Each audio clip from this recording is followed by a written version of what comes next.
Afa Ìjẹ̀ṣà.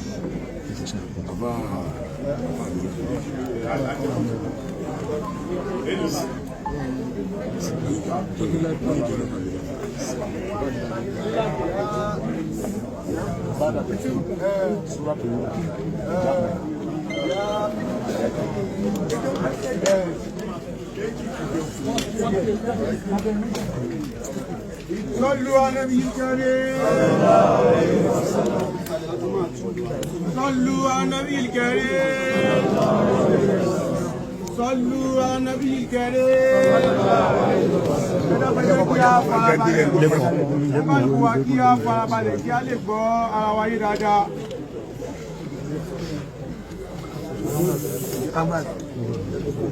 gbogbo àwa tí a bá ń ṣe nǹkan mí yàtọ̀ sí nǹkan tí a ṣe ń bí ẹjọ́ àrò wa ẹjẹ́ àfarabalẹ̀ ohun tí ó gbẹ̀yìn gbogbo wa náà lélẹ́yìí ẹjẹ́ àfarabalẹ̀ nítorí ara wa ẹ má jẹ́ pariwo láàyè yìí.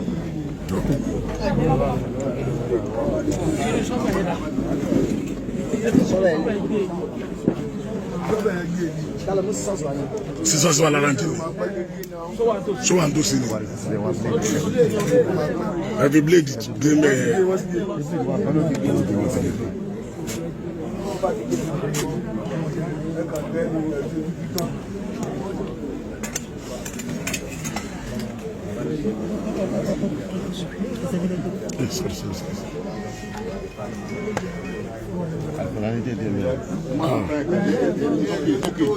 ẹni tí o bá ti níṣẹ́ mi tó fẹ́ ṣe ń bẹ̀ yẹn ẹ̀rọ àkó báyìí fún ẹjọ́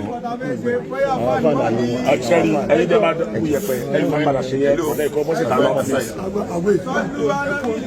ìyẹn ní fọ́tò ẹ̀ súnmọ́ yìí díẹ̀ lọ́ bá ti níṣẹ́ ń bí tẹ́ bá ti níṣẹ́ ń bí ẹ̀ máa wọlé jẹ́gẹ́ ní bọ́sì tà náà.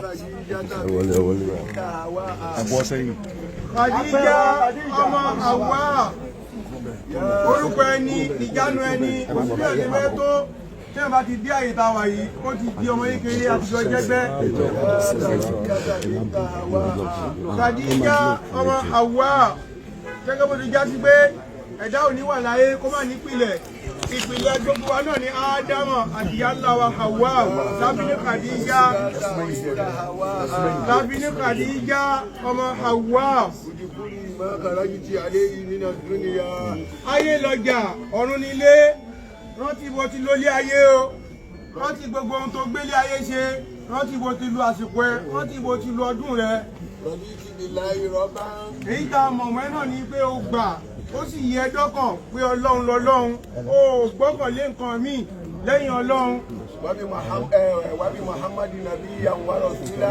Àwọn ànábì ti pọ̀ tọ́lọ́run rán sílé ayé èyí tó gbà lánàbì tiẹ̀ tó tẹ̀lé tó gbà fún òun náà ni ànábì wa Muhammad. Ẹ̀sìn pọ̀ lórí ọ̀ràn ọ̀pọ̀ ló ń ṣẹ̀sí ló ń ṣẹ̀sì. Ẹ̀sìn tí wọ́n mú lọ́kùnkúndùn tó sì tó gbà fún òun náà lẹ̀sìn Islam láyé fi ń pè ẹni mùsùlùmí ọ̀nà ń pè lálàájá.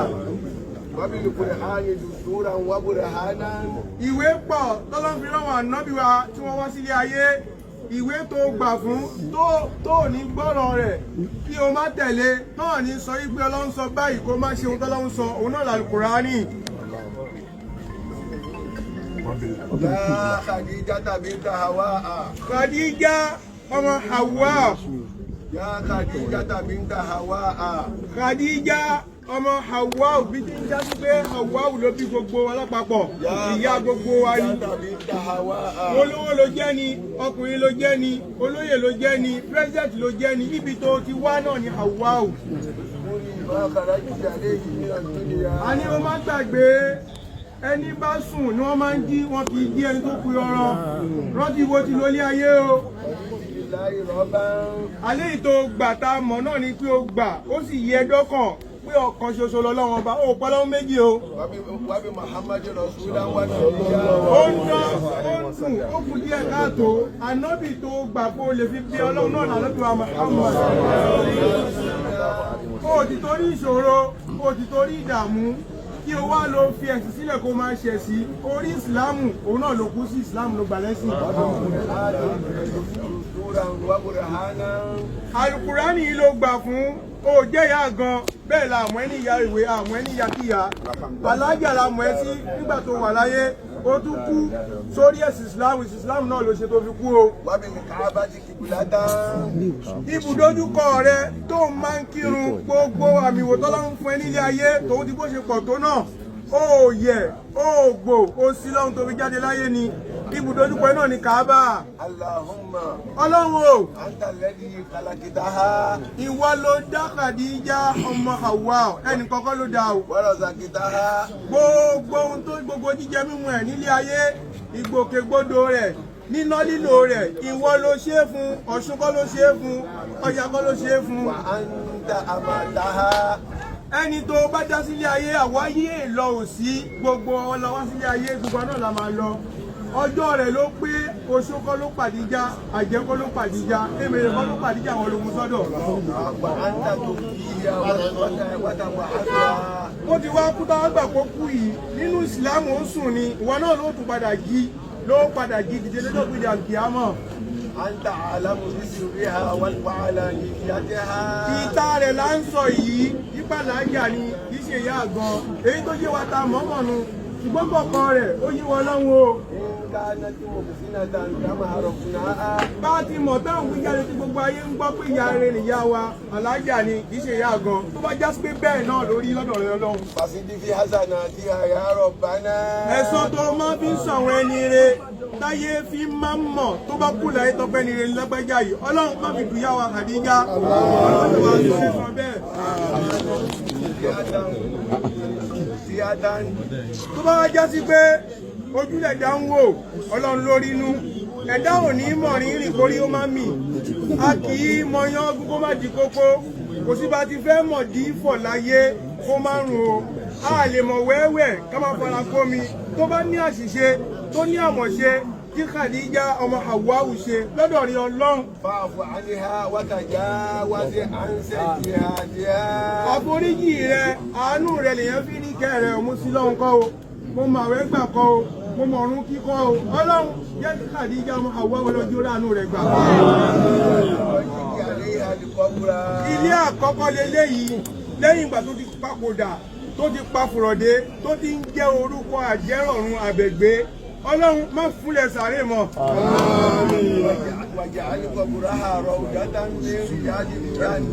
Níbi tá a fi sí yìí bó ti kéré tó táwa lérò kó kéré yìí táànú Ọlọ́run bá mú gbé bẹ̀ yóò fẹ̀ kọjá fúláàtì Ọlọ́run má ṣàsọ́ di àbàtà àlùjọ náà kó sọ́dà bàtà gẹ́ kó sọ́ di ilé ńláńlá tí ó máa rí ohun tó bá ti fẹ́ ń bẹ̀ gbogbo tó bá ti ń wá látọkàn rẹ̀ ní jíjẹ ní mímu ọlọ́run jẹ́ kó máa bá gbé bẹ́ẹ̀. bóyá tó wá kéré tó yìí bọ́lọ́mú bá ṣe tán láti bá ẹ̀dá wí pẹ̀lú àwọn iṣẹ́ rẹ̀ tó ṣe láyé àbọ́lọ́mú tó ṣe tán láti fẹ́ lo ìjẹ́ ọlọ́run lé òkú lórí ó tún wá fún jù báyìí lọ tó kú bá ti wọnú sàárè táwọn ẹbí padà lẹ́yìn ẹ̀ táwọn ọlọ́ padà lẹ́yìn ẹ̀ ìyá pẹ̀ fún ọlọ́run má fi àjẹ Khadija ọlọ́run má sọ ilé yìí má sọ ilé iná tí ó tún máa rí nira tí ó máa rí dààmú tí ó máa rí wàhálà níbẹ̀. mo fẹ́ràn ọmọ fẹ́ràn mi ọmọ kì í báyọ̀ débẹ̀ o mo fẹ́ràn ọkọ fẹ́ràn mi ọkọ ò ní báyọ̀ wọ sàárè o ọlọ́run má fún yẹn mọ̀ má dá láàmú òun nìkan ni ó kú báyìí ọlọ́run má dáadáa rẹ̀ fàánù rẹ̀ pẹ̀lú ẹ̀. gbogbo wa àtọmọ àtàrà àtẹbí àtàfà kò sẹ́ni tó lè bá wọ bẹ̀ àwa sì gbẹ̀ ni. gbogbo táwa wí gbogbo àdúrà tá a ṣe gbogbo ojúlẹ̀bẹ̀ tá a ké pèrè ọlọ́run wàánù rẹ tó máa fi ń gba nǹkan lọ́wọ́ ẹrú ọlọ́mọ ṣàfánú ẹgbàá lọ́wọ́ ọlọ́mọ fi àjẹ Khadija máa ń dà láàmú máa fi jìnnà máa wàhálà. bẹ́ẹ̀ bá ń bẹ nílé ayé ọlọ́mọ yìí tọ́lá ti gèdá níyà ipá rẹ̀ ò ká tó fi sílẹ̀ láyé ká bá wàá sọ ẹni tí ò sí láyé mọ́ wọ́n bá sì ń sọ ẹni tí ayé máa ń bá jù náà lẹ́ni tí ò bá níyà láyé mọ́ gbogbo ohun tí ó fi sílẹ̀ láwọn ọmọ lẹ́yìn ìgbà tí ó sí ìyá mọ́ wọ́n ní bí ìyá bá ti kú jíjí ẹ̀dá fọ́ ọlọ́run má fọ jíjí ayé àwọn ọmọ wọn láàmú má fi sínú àwọn ọmọ wọn má ní àwọn ọmọ wọn lára.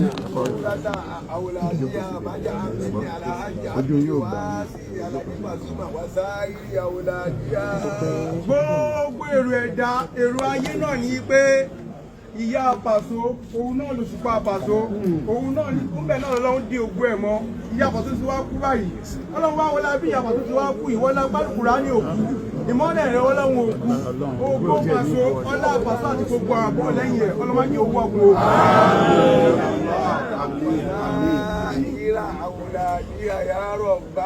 látòrí Paso bẹ́ẹ̀ bá ń wí bẹ́ẹ̀ ní ẹlòmíì tó ń dárò látànú pé ó mà ṣe òun bá Paso káànú báwo lọ́rọ̀ Paso ṣe fẹ́ rí báyìí ọba tó dá Paso tó pọ̀ ní kó tara Khadija fi jáde ó ní ohun tó fẹ́ fi ṣe bí Khadija ṣe wá kú yìí ọlọ́run òkú alukurani òkú àánú ọlọ́run òkú ìyanu ọlọ́run òkú òkìkí Paso àti gbogbo àwọn àbúrò lẹ́yìn ẹ̀ ọlọ́mọdé òkú láyé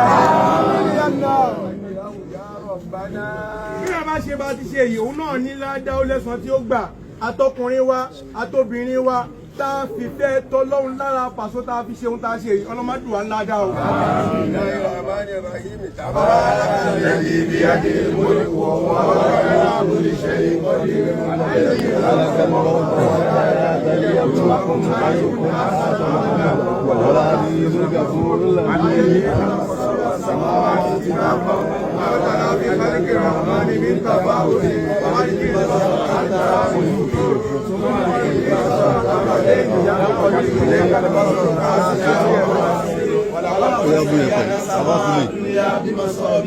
وجعلناها رجوما للشياطين وأعتدنا له عذاب وللذين كفروا بربهم عذاب وبئس المصير إذا أغلقوا فيها سمعوا لها شريكا وهي تفور تكاد كلما ألقي فيها فوج سألهم أدركتها لم يأتكم يدعون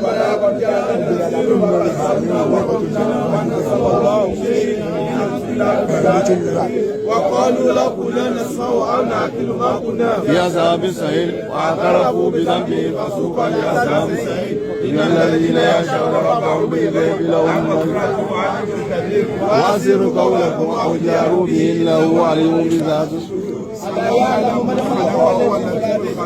هو الذي جعلهم من الأرض ذلولا فامشوا في مناكبها آمنتم في السماء يسرى وإذا يتموا وستعلمون كيف نذير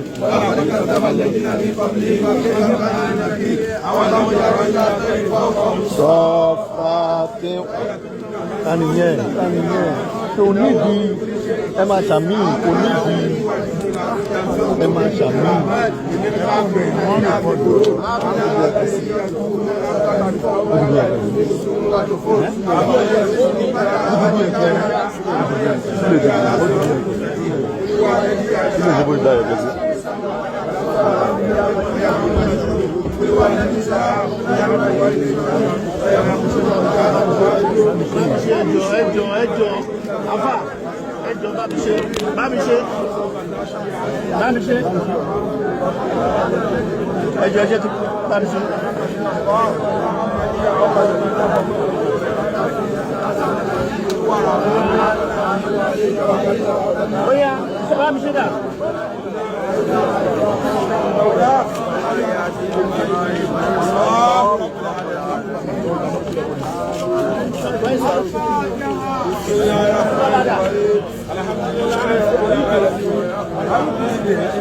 مالك يوم الدين إياك نعبد وإياك نستعين اهدنا الصراط المستقيم صراط الذين أنعمت عليهم غير المغضوب عليهم ولا الضالين آمين.